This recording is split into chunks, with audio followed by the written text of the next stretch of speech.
Assim está escrito, Oséias, capítulo 1 e o versículo 2. O princípio da palavra do Senhor por Oséias. Disse, pois, o Senhor a Oséias: vai, toma uma mulher de prostituições e filhos de prostituição, porque a terra se prostituiu, desviando-se do Senhor. Deus e Pai, em nome de Jesus, aqui está a tua igreja, os teus filhos, ou pelo menos uma parte dela, que se dispusera, meu Deus, a vir a este lugar, com o objetivo de te adorar, te glorificar, te bendizer, te engrandecer, na beleza da tua santidade, te adorar. Estão na iminência de que serão alimentados pelos céus com a tua palavra, o pão vivo que o Senhor nos concede. Assim venha, Pai, e a todos abençoe, em nome de Jesus. Amém. Pode sentar. Enquanto você que desejar tomar uma água aí, tomar, ou ir ao banheiro, a gente canta um corinho de hino. Nos antigos tempos, ou no Primeiro Testamento, existiam 4 autoridades. As 4 principais autoridades do Antigo Testamento eram o rei, o juiz, o sacerdote e o profeta. Eram as 4 maiores autoridades do reino de Israel no Antigo Testamento: o juiz, o rei, o sacerdote e o profeta. O rei era aquele que trabalhava para satisfazer a sua vontade. O juiz era aquele que trabalhava para satisfazer a vontade dos homens, no sentido que ele julgava quem estava certo e quem estava errado. O sacerdote, ou sumo sacerdote, ele era aquele que pegava a vontade do homem e levava para Deus, fazia a vontade do homem ser conhecida diante de Deus. O profeta era aquele que pegava a vontade de Deus e fazia conhecida diante dos homens. Veja, eu estou falando que o rei era aquele que trabalhava para satisfazer a sua vontade, o juiz era aquele que trabalhava para satisfazer a vontade do homem, o sacerdote era aquele que trabalhava para levar a vontade do homem para Deus, e o profeta era aquele que trabalhava para trazer a vontade de Deus para o homem. E é interessante revelar que o mais importante não é quando eu quero satisfazer a minha vontade ou a vontade de outrem, ou simplesmente querer levar a vontade do homem para Deus. O mais importante é quando eu procuro trazer a vontade de Deus para o homem. Ora, a Bíblia diz em Romanos capítulo 12, a partir do versículo 1: rogo-vos, pois, irmãos, pela compaixão de Deus, que ofereceis os vossos corpos em sacrifício vivo, santo e agradável a Deus, que é o vosso culto racional, e não vos conformeis com este mundo, mas transformai-vos pela renovação da vossa mente, para que experimenteis qual seja boa, agradável e perfeita vontade de Deus. Veja as 3 características da vontade de Deus: boa, agradável e perfeita. Por essa razão eu vos digo que não há nada melhor do que nós trazermos a vontade de Deus e revelá-la ao homem, ao invés de simplesmente querer revelar a vontade do homem para Deus, ou simplesmente satisfazer a nossa vontade ou a vontade de outrem. Obviamente eu sou consciente, a Bíblia me faz me conscientizar neste texto, nesse contexto, que haverá momentos que você preferirá fazer a sua vontade, haverá momento que você vai preferir fazer o seu querer, o seu gosto, não de outrem simplesmente, mas a sua vontade, o seu querer, e haverá uma luta. E eu não falo isso dos meus neurônios, dos meus botões, dos meus pensamentos, eu falo isso com base na palavra. Pois bem, veja, quando Jesus Cristo já está no Getsemane, por ser Deus, ele consegue consegue ver o seu futuro e saber que ele vai ser condenado, crucificado, e sabe ele que vai ser algo doloroso, dolorido, angustiante, humilhante, algo que vai machucar e vai ferir. Então ele vai orar ao Pai, ele faz uma oração em 3 sequências ou 3 repetições, e quando ele se ajoelha diante do Pai, ele diz: Pai, se possível, passe de mim esse cálice. Ou seja, eu não estou com vontade de beber esse cálice, eu não quero passar por essa provação, esta não é a minha vontade, este não é o meu querer. Todavia, não seja feita a minha vontade, mas sim a tua vontade. Veja, eu não estou falando de alguém que está na iminência de ir passear no shopping, de ir passar um dia na praia, de ir assistir um filme em lançamento no Cine Shopping. Não estou falando de alguém que está sendo convidado para ir para uma churrascaria, para ir para uma pizzaria. Não é essa a provação ou a situação que ele vai passar. Ele vai passar, aleluia, pela dor, pelo sofrimento, pela traição, pela prisão, pelo julgamento e pela morte. Então ele sabe que isso não é bom e ele não quer passar por isso, ele não quer enfrentar isso, porque sabe que vai lhe ferir, vai lhe machucar, vai lhe humilhar, vai lhe angustiar. Mesmo assim, sabendo que vai ser humilhado, vai ser ferido, vai ser machucado, vai ser angustiado, vai ser jogado, vai ser chicoteado, mesmo assim ele prefere não fazer a sua vontade, que seria não beber aquele cálice. Mas ele diz: todavia, não seja feita a minha vontade, mas sim a tua vontade. Não seja feito o que eu quero, mas seja feito o que tu queres. Louvado seja Deus. Pois bem, feito essa introdução, o objetivo aqui é mostrar que entre os 4 personagens do Antigo Testamento, as 4 maiores autoridades, entre elas, creio eu que o maior é o profeta. Entre os 4, juiz, rei, sacerdote, o maior é o profeta. Talvez você analise e diga: não, pastor, eu penso que o rei seria o maior. Ora, para ele ser rei, era necessário que o profeta lhe ungisse. Ele só seria aceito, aclamado, decretado, oficializado como rei, se o profeta fosse lá e ungisse. Então, ao meu ver, o profeta seria o maior dos 4.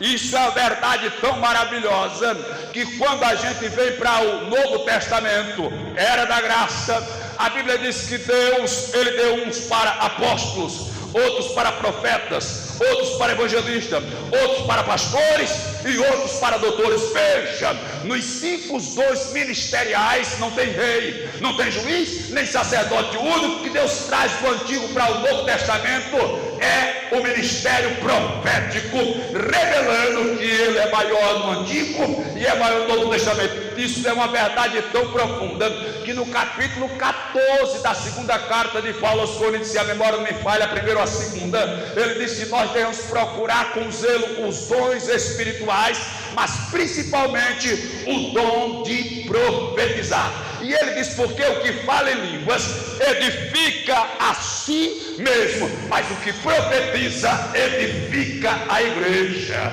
É por isso que o profeta é grande no Antigo e é grande no Novo Testamento, porque a função dele é edificar a igreja com uma palavra, é fazer com que a igreja tenha raiz, com que a igreja tenha alicerce, com que a igreja tenha firmeza. É por esta razão que o ministério profético vai se destacar entre os demais. Veja, a Bíblia diz que a profecia ela serve para exortar, consolar e edificar. Não sou eu quem diz, é a Bíblia, está lá nos dons espirituais. A profecia serve para exortar, consolar e edificar. É por esta razão que o ministério profético vai se destacar no Antigo e vai se destacar no Novo. Ora, quando eu trago essa revelação, eu penso, analiso, investigo e entendo que muita gente no tempo atual, no tempo odierno, deseja o título de profeta, deseja o status de profeta, deseja o destaque de profeta, deseja os aplausos de profeta. Obviamente eu entendo que o profeta de fato é alguém grande, é alguém superior, é alguém de destaque, é alguém de eminência. Porém, o que eles não entendem é que assim como o rei, aleluia, trabalha para realizar a sua vontade, o juiz para realizar a vontade dos outros, o sacerdote para levar a vontade do homem para Deus, e o profeta para trazer a vontade de Deus para o homem, a quinta característica da vontade é que o profeta, ele não faz a sua própria vontade, ele não faz o que ele quer, ele não faz o que ele gosta, ele faz aquilo que Deus determina que ele faça. Ei, quem decide assumir postura, posição, lugar de profeta, tem que estar consciente de que o profeta não faz a sua vontade, não faz a vontade dos outros, não leva a vontade do homem para Deus, nem simplesmente só traz a vontade de Deus para o homem. A principal tarefa do profeta, aleluia, é fazer a vontade de Deus. O profeta não tem mais vontade própria, não vai para onde quer, não come o que quer, não veste o que quer, não fala o que quer. Pelo contrário, para falar é exatamente aí onde está a revelação do profeta, é que ele tem que falar aquilo que Deus lhe ordena e lhe determina que fala. É a principal tarefa. Por isso eu vos digo que profeta não fala palavrão, profeta não canta a música do mundo, profeta, aleluia, não xinga, profeta não é desfocado, profeta não tem boca suja, profeta não fala piada imoral, profeta, aleluia, anda na verdade, porque ele é profeta e ele está na responsabilidade não de fazer a sua vontade, nem a vontade de ninguém, mas a vontade de Deus. Esta é a característica do profeta.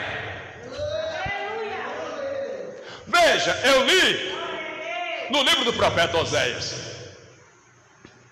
Deus vai dar uma tarefa para Oséias, Deus vai dar uma missão para Oséias. Deus vai chamar Oséias de Oséias, eu vou te dar uma esposa. Já pensou? Oséias solteiro, querendo casar. Aí Deus vai a Oséias e diz: Oséias, chegou o tempo de você desencalhar, chegou o tempo de você casar. Aleluia, prepara o dote, junta dinheiro, abre uma conta, faz uma poupança, porque a festa vai ser grande. Tu vai casar, Oséias. Eu já escolhi a tua noiva. Eita, já pensou, irmãos? Porque quando a moça, o rapaz, estar a desejar um marido ou uma esposa, ele vai orar, ele vai pedir uma direção, porque ele não quer errar, ele não quer pegar algo que venha lhe trazer dor de cabeça, que venha lhe trazer preocupação, que venha lhe trazer dor, choro, tristeza, angústia. Não. Então ele vai buscar a direção de Deus, para que Deus lhe traga a resposta. E quando Deus responde, quando Deus confirma, quando Deus usa o vaso, Deus usa o profeta para confirmar, ele casa com alegria, ele casa com convicção, ele casa com certeza, com empolgação, porque sabe que vai dar certo, vai ser uma bênção, porque Deus falara e confirmara. E desta feita não fora diferente na vida de Oséias. Deus chegou para Oséias e disse: Oséias, eu vou arrumar uma moça para você casar com ela. Aí Oséias pensou: bom, se é Deus, então o negócio vai ser bom. Se é Deus, então o negócio vai dar certo. Se é Deus, é uma moça de primeira. Se é Deus, é uma moça direita. Se é Deus, é uma moça santa. Se é Deus, é uma moça obediente. Se é Deus, é uma moça temente. Aí Deus disse: Oséias, tu vai procurar a Gomera, aleluia, e vai se casar com ela. Aí Oséias: mas Deus, eu fiquei sabendo que essa moça, ela é uma prostituta, ela é uma meretriz, ela é uma mulher de vida fácil. Pois é, aleluia, Oséias, você vai se casar com uma meretriz, você vai se casar com uma prostituta. Esta é a mulher que eu tenho para. Mas Deus, eu pensei que o Senhor ia trazer uma moça preparada, que sabe cozinhar, que sabe lavar, que sabe passar, que é cuidadosa, que é carinhosa, que é arrumada. Não, não é isso, Oséias. Eu vou lhe trazer essa aqui para você casar com ela, mas eu não quero, eu não tenho vontade de casar com ela, eu não tenho desejo de casar com ela. Pois é, Oséias, você aceitou ser profeta porque quis. Profeta profeta não faz o que quer, profeta não come o que quer, profeta não veste o que quer, profeta não fala o que quer, profeta não faz o que quer, profeta não anda por onde quer, ele vai por onde Deus determina, por onde Deus decide, por onde Deus manda. Aleluia! Ainda está na disposição de ser profeta. Veja, Deus chamou Isaías para ser profeta. Isaías, tu vai profetizar. Aí Deus deu uma missão para Isaías. E a missão que Deus dá para Isaías é andar durante 24 meses, 2 anos, pelado.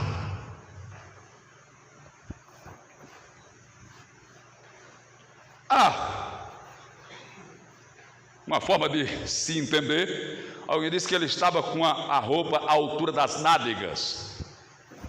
Isaías andou durante 2 anos mostrando a sua nudez. E se você não sabe, para um judeu não tem coisa mais vergonhosa do que mostrar a sua nudez em público. A gente, quando vê aqueles quadros, aquela imagem representando Jesus na cruz, a gente vê ele tipo como se estivesse com uma fralda, mas na verdade, segundo a tradição, ele foi crucificado sem roupa, despido, nu. E Deus chegou para Isaías e disse: Isaías, você vai andar durante 24 meses mostrando a sua vergonha, a sua nudez.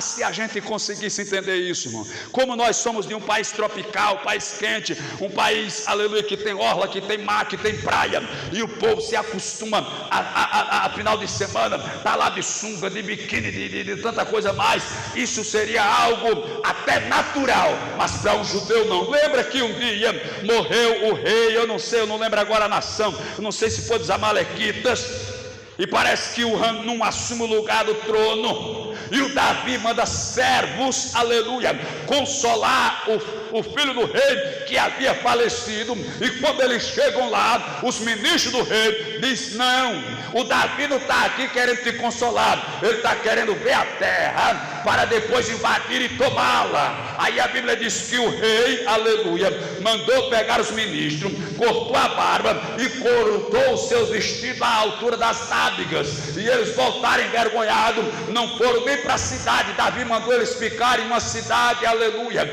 até a barba crescer, até eles ficarem normal para poder voltar para a cidade. E por esta razão a Bíblia diz que Davi ajuntou o exército, mandou convocar o exército e invadiu o país que fez tal coisa e destruiu aquela nação. Por quê? Porque é uma afronta, aleluia, mostrar a nudez de um judeu. E Isaías vai ter essa missão. 2 anos ele vai andar mostrando a nudez. Meu Deus, isso é muito humilhante, isso é muito vexatório. Mas profeta não faz o que quer fazer, faz o que Deus manda. Se alguém quer ser profeta e não faz o que Deus manda, já foi desaprovado na primeira prova, no primeiro teste.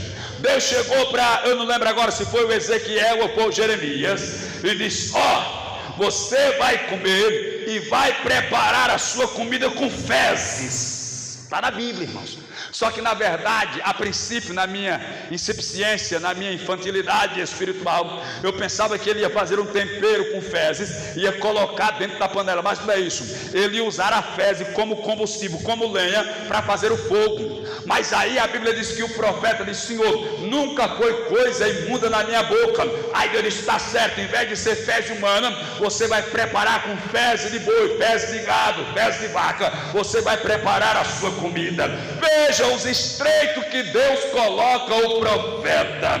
Veja o estreito que tem que passar o profeta, muito diferente dos profetas da atualidade, que pensa que profeta é aquele que depois do culto alguém chama ele para pizzaria, chama ele para churrascaria, começa a aplaudir, dizer que aqui palavra boa, que mensagem boa. Vem cá, profeta, orar na minha casa, vem abençoar a minha casa, vem abençoar a minha família, vem abençoar aqui o meu casamento. Eu vou te dar uma cesta básica, eu vou fazer um cheque gordo para você, eu vou te dar uma oferta especial. Vem cá, profeta. Não, meu irmão, profeta chamado por Deus enfrentava luta, enfrentava perseguição, enfrentava humilhação, enfrentava necessidade, enfrentava prova. Veja, se o profeta Elias, aleluia, ele tivesse na eminência, no desejo, na empolgação de ter uma boa vida, era muito fácil, era só ele se converter à religião dos moabitas, ser profeta de Baal, e a Jezabel iria sustentar ele tudo por tudo, ia dar sapato novo, ia dar calça nova, ia dar paletó novo, ia dar gravata nova, ia dar o cheque toda semana, ia levar ele para a churrascaria, ia levar ele para o shopping, ia dar o carro zero para ele andar, ia alugar uma casa na beira da praia para ele morar, ia alugar uma cobertura, ia dar uma casa de veraneio para ele, ia dar tudo de bom e do melhor. Mas profeta chamado por Deus, ele não está preocupado em receber o bem da terra, os bens materiais. O projeto dele é ser fiel à palavra do Senhor, aleluia. Profeta que é profeta não está preocupado em satisfazer a sua vontade, mas em fazer a vontade daquele que vive e que reina para todo sempre. Ei!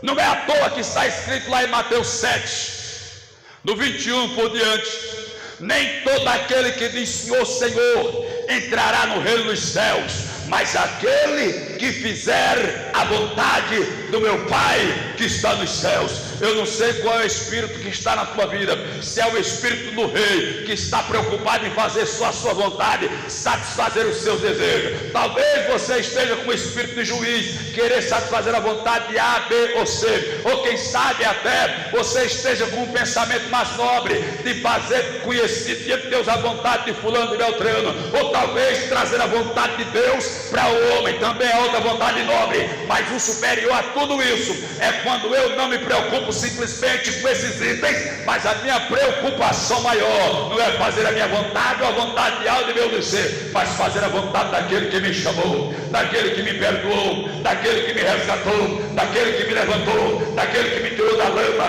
me tirou da sarjeta, me tirou do lixo, me tirou do monturo, me tirou, aleluia, da boca de lobo, me tirou do esgoto, me tirou da derrota, me tirou do fracasso, me tirou do anonimato, me tirou do esquecimento, me tirou da derrota, me tirou da tristeza, me tirou do vazio, me tirou da condenação, me arrancou das garras de Satanás, das forças do inferno, das obras da carne, do poder do mundo, e me trouxe para a sua presença. É a Ele que eu tenho que fazer a vontade, é a Ele que eu tenho que exaltar, glorificar, bem dizer, engrandecer, porque Ele vive e reina para sempre, e a sua vontade é boa, agradável e perfeita. Aleluia, glória a Jesus. Veja, eu estou falando sobre alguém que não entende o ministério profético. Deus chegou para Ezequiel e disse: Ezequiel, eu vou tirar aquela que agrada os teus olhos. Deus falou com ele de manhã, no final do dia a esposa dele morreu. Eu estou falando de profeta, irmãos. Ezequiel faz uma maquete da cidade de Jerusalém. Ele fez uma maquete e deitou-se de lado, e se a memória não me falha, ele passou 1 mês e 10 dias deitado de lado, olhando para a cidade. Deus trazendo a revelação. Deus chegou para Jeremias e disse: Jeremias, tu vai ser profeta. Jeremias, eu não posso ser profeta porque eu sou uma criança. É aqui outro mistério, irmãos. Para ser rei, tinha um currículo a ser observado. Para ser juiz, tinha um currículo a ser observado. Para ser sacerdote, nem se fala, não podia ter o pé quebrado, a mão quebrada, não podia ter belídia, não podia ter sarda, não podia ter feito na vista. Era uma série de exigências. E para ser profeta, pode ser homem, pode ser mulher, como a profetisa Una, pode ser novo, pode ser velho, pode ser rico, pode ser pobre, pode ser do palácio, como era Isaías, primo do rei, ou pode ser simplesmente um vaqueiro, como era, ou aleluia, o Obadias, ou outros, aleluia, que exercia funções do campo. Deus não olha o status, não olha o currículo, Deus olha se você está disposto e disposta a fazer a vontade do Pai. Aleluia, glória seja dada. Por quê, pastor? Porque o profeta é o vaso, aleluia, e o oleiro é o dono do vaso. E ora, se o oleiro é o dono do vaso e o vaso é o profeta, o vaso não vai para onde quer, o vaso não é feito do modelo que quer. Quem determina o modelo do vaso é o oleiro, quem determina a altura do vaso é o oleiro, quem determina a pintura do vaso é o oleiro, quem determina se o vaso vai ser grande ou vai ser pequeno é o oleiro, quem determina para que o vaso vai servir é o oleiro, se vai ser para botar água, se vai ser para botar farinha, se vai ser para botar feijão, arroz, ou vai ser para botar prata ou ouro. Quem decide é o oleiro, aleluia, que é o dono do vaso. E se o vaso é o profeta, Deus é quem vai decidir. E a Bíblia diz que o vaso não pode reclamar do oleiro e perguntar para ele: por que é que o Senhor me fez assim? Por que é que o Senhor está fazendo assim? Por que é que o Senhor deseja assim? Ei, o vaso não pode reclamar do oleiro. Então, na noite desse dia, o que eu te aconselho é: simplesmente obedece e faz a vontade do oleiro. Aleluia. Porque para o oleiro, o que vale não é o tamanho do que você está fazendo, não é, aleluia, o brilho do que você está fazendo. O que vale para o oleiro é se você está dentro da vontade do oleiro, é se você está dentro da vontade do Criador, é se você está fazendo conforme o Criador determinou. Se você está dentro da vontade do Pai, pode ter certeza, está aprovado, pode ter certeza, está carimbado, pode ter certeza, está assinado, pode ter certeza, está decretado, porque está, aleluia, para nascer nessa terra, neste mundo ou neste universo, alguém que consiga mexer com aquele ou com aquela que está dentro da vontade de Deus, que está no centro da vontade de Deus. Enquanto você estiver dentro da vontade de Deus, aleluia, nenhum mal te sucederá, nem praga alguma chegará na sua tenda, porque aquele que habita no esconderijo do Altíssimo, a sombra do Todo-Poderoso, há de descansar. Porque aquele que eu tomo pela mão, diz o Senhor, nem Satanás arrebata. E quem está na mão do Senhor significa dizer que está dentro da sua vontade. Então nessa noite, sai daqui certo, deixa a sua vontade de lado, deixa o seu querer de lado, acabe com essa picuinha, acabe com esse chororô, acabe com esse negócio do menino barrigudo, barriga quebrada, bucho verde, orelha seca. Aprenda nesta noite que o que garante vitória para crente, para a igreja na terra, é quando ela decide não fazer a sua vontade, mas fazer a vontade daquele que tem todo o poder nos céus e na terra. Aleluia. Eu estou pregando para quem quer ser profeta. Aleluia. Jeremias, tu vais ser profeta, e o que eu mandar tu falar, tu vais falar. Para onde eu mandar tu ir, tu vai. Tá certo, Deus? Não tem como me esconder do Senhor. Aí Jeremias recebe uma tarefa para profetizar. O rei manda chamar Jeremias. Aí Jeremias diz assim: assim diz o Senhor, se entregue ao rei da Babilônia, se rendam ao rei da Babilônia, porque ele vai entrar aqui, vai acabar com tudo, vai destruir com tudo, e vai levar todo mundo preso, e vai ser uma desgraça só. Todo mundo ficou com raiva de Jeremias, todo mundo passou a odiar, até a família de Jeremias era contra ele. A Bíblia diz, leia o livro de Jeremias, e você vai passar por esse texto, eu não lembro a referência, que Jeremias saía pregando, e a família atrás dizendo, ele não é profeta, ele é um falso profeta, ele não está sendo usado por Deus, ele é um enganador, ele é um trapaceiro, é um charlatão. Era assim a vida de Jeremias, vida de profeta, irmãos.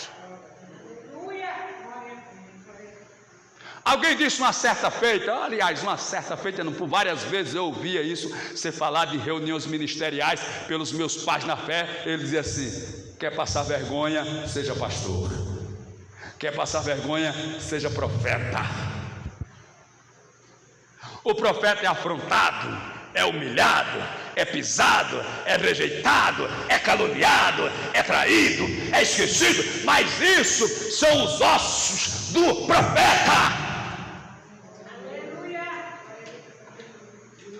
Não entenda de forma diferente, meu irmão. E isso se estende à igreja, aos crentes. Jesus Cristo disse assim: no mundo tereis aflições, sereis odiados de todos, ser fiel até a morte. Vamos perseguir, vão trair, vão entregar vocês aos magistrados, mas ser fiel até a morte, e dar-te-ei a coroa da vida.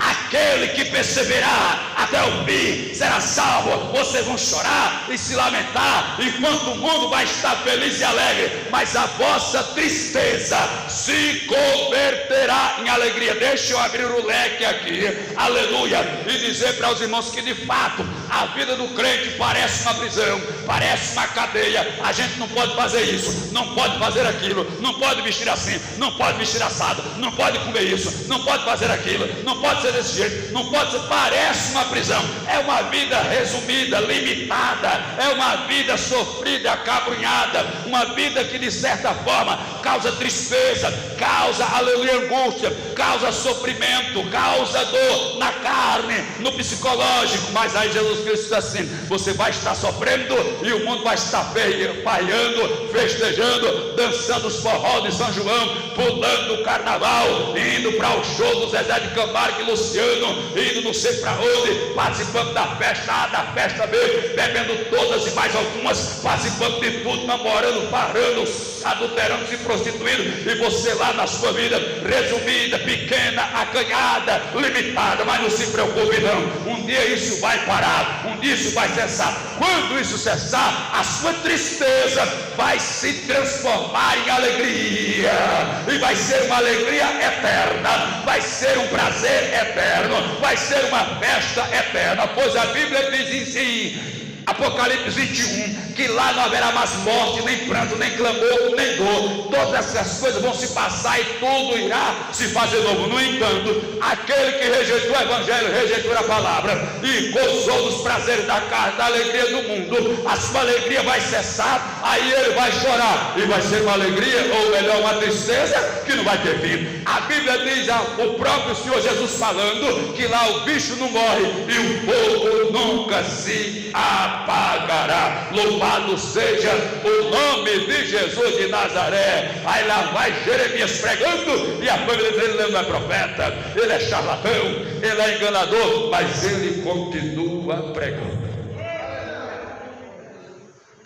Aí vem Nabucodonosor, invade a cidade, destrói tudo. E sabe onde é que está Jeremias? Dentro de um poço, porque o rei ficou com tanta raiva de Jeremias que mandou amarrar ele e jogar dentro de um poço. Por sorte o poço estava sem água, tinha só lama. Ele ficou atolado, não morreu afogado, mas jogaram ele no poço. Quando Nabucodonosor, veja só como é interessante, depois você pode estudar a Bíblia, a história paralela à Bíblia também, e você vai entender isso que eu estou falando. Quando o rei Nabucodonosor mandou o povo invadir Judá, Jerusalém, Israel, ele disse assim: vocês vão entrar lá, e lá tem um profeta chamado Jeremias. Deus revelou para ele, não sei como. Quando vocês invadirem tudo, vocês matarem este homem Jeremias e vão dizer para ele: você quer ficar aqui ou quer ir com a gente? Porque o rei mandou mensagem para dizer que com você ninguém mexe, em você ninguém toca. Aí ele quer saber se você quer ir com a gente ou quer ficar aqui. Se você decidir ir com a gente, ele diz que lá você vai morar no palácio, vai vestir roupas reais, vai comer na mesa com o rei e vai viver como príncipe. Você que decide, quer ir ou quer ficar? Se fosse eu dizia, oxe, eu quero é sair desse lugar que o povo me persegue, o povo me pisa, o povo me humilha, o povo me maltrata, o povo me rejeita, o povo me trai, o povo me abandona, eu quero ir agora. Eita, chega, aleluia. Sabe o que foi que Jeremias disse? Não, eu vou ficar aqui, porque Deus não mandou eu sair daqui. Deus disse que o meu ministério é aqui, a minha chamada é aqui, gostando ou não, bom ou não, alegre ou não, na luta ou não, eu vou permanecer aonde Deus mandou eu estar. Aleluia. Será se alguém está entendendo o que é ser profeta na noite desse dia? O princípio da palavra do Senhor por Oséias disse: pois o Senhor a Osé vai, toma uma mulher de prostituições e filhos de prostituição, porque a terra se prostituiu, desviando-se do Senhor. Deus queria dar um exemplo para a terra, mostrando o que eles tinham feito com Deus. Por quê? Porque quando eles olharam para o Oséias, que se casara com a prostituta, e a Bíblia diz que ele trouxe a mulher para casa, casou-se com ela, depois ela deixou o Oséias e voltou para o Baixo Meretrício. Aí Deus foi para Oséias: Oséias, vá lá e busque ela de novo. Ele foi lá, trouxe ela, colocou ela em casa, cuidou dela. Depois de um dia, ela não quis mais, voltou de novo para o Baixo Meretrício. Aí Deus disse: Oséias, vá lá de novo e traga ela. Ele trouxe ela, colocou ela em casa, cuidou dela. Passou algum dia, ela saiu de novo e voltou para lá. Eita, Deus estava falando com o povo, dizendo: é isso que vocês têm feito comigo, é assim que vocês têm me tratado. Vocês têm me tratado como uma mulher adúltera, como um homem adúltero, ao qual eu chamei, eu resgatei, eu levantei, eu perdoei, eu levantei, eu fiz maravilha, eu perdoei pecado, eu tirei do mundo, tirei da sarjeta, tirei das garras de Satanás, limpei, dei nome, curei, sarei. Mesmo assim, vocês têm me deixado, têm buscado o mundo e têm me abandonado. Louvado. Deus está falando com a gente, irmãos. Mas para a gente concluir, existe uma linha de pensamento que diz também que, na verdade, essa moça, ela não foi tirada diretamente lá do Baixo Meretrício. Existe uma linha de pensamento que diz que o Oséias tirou ela da casa dos pais. Ela era uma moça prendada, uma moça direita, uma moça de família, e quando ela se casou, entrou nela um espírito de prostituição, e ela acabou tendo essa maneira, esse comportamento de viver. Tudo isso para Deus mostrar como Ele se sente quando nós trocamos o Senhor pelo mundo, pelo pecado, pelas coisas da terra. Era a maior humilhação que um homem podia sofrer, tanto naquele tempo como nos tempos presentes, no tempo atual. Imagine quando Oséias saía na rua, todo mundo apontava para ele: lá vai ele, ó ele. E quem sabe alguém falava de forma sussurrante: o leiteiro, padeiro, comerciante, fulano, beltrano. Todo mundo tinha um acesso àquela mulher e deixava o Oséias totalmente desmoralizado. E Deus, querendo revelar esse sentimento, fez esse processo na vida do profeta. Quer ser profeta? Essas são as missões que Deus nos concede.